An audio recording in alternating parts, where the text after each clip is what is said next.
Guys, we'll take this opportunity na rin para mag-upload ng bagong content.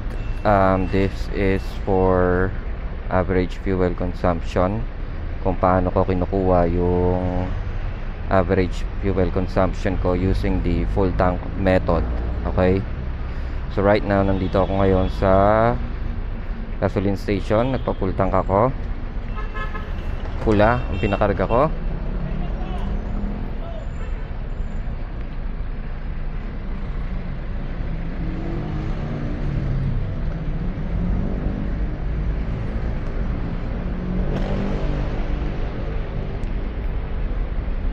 Bayad muna ako. Bali ang nakarga niya is 6 liters 6.17. Tapos check natin yung nasa auto ko.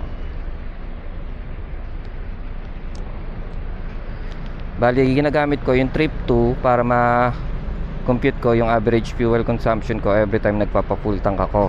So right now ang nakalagay dyan is 211.5.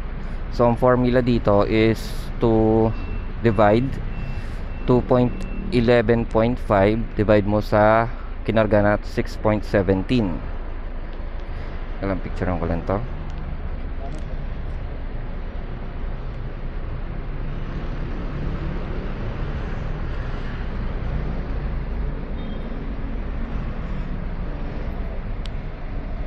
Saglit lang at bibilangin ko lang ang aking sukli.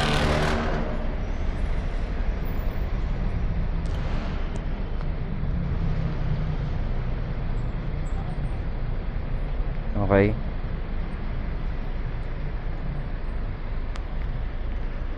Okay, so tabi muna tayo sa gilid ha. Tapos tuloy natin yung video. Kasi sa video na ito tuturo ko na rin kung paano i-reset yung trip 2 and trip 1. Okay.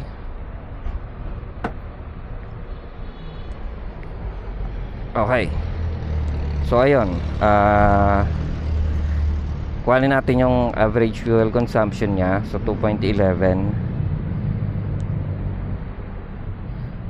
Calculator.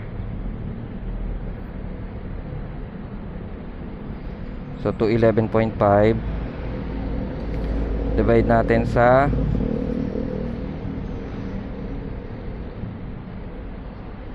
kinarga na 6.17.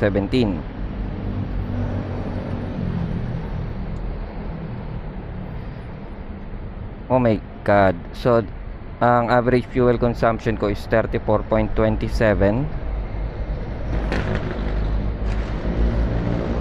kilometer per liter. So ang gagawin natin next is to reset. Paano mag-reset ng trip 1 at trip 2 na odo. So what you just need to do is to hold this select button. Ayan, hold natin.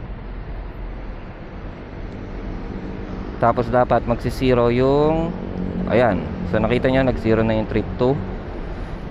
So nandun na tayo. So yun, bali ang ginagamit ko sa pagkuha ng average fuel consumption is yung trip 2. Every time na magpapa-full tank ako, ayun, total odo divide sa ikakarga na langis sa ating motorsiklo. So yun ang magiging average fuel consumption ko.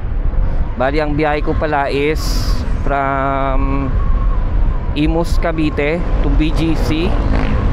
Bali ano yun, 35 papunta, 35 km pa uwi. So that's a total of 70 km pag napasok ako sa opisina.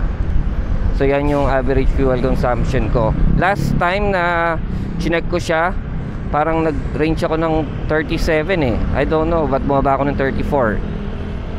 Siguro maaga ako nagpag-gasolina, pero we'll check on my next videos. So hanggang doon na lang muna. Let's make this video short. Kung nagustuhan nyo tong video ko, please leave a like and hit the subscribe button kasi mag-upload pa ako ng mga video tutorials or videos na magagamit nyo para mas matutunan yung gamitin ng ating Fortress 160. So yun lang muna for today. Peace out. Focus muna ako sa biyahe. Okay, bye bye. Stop recording.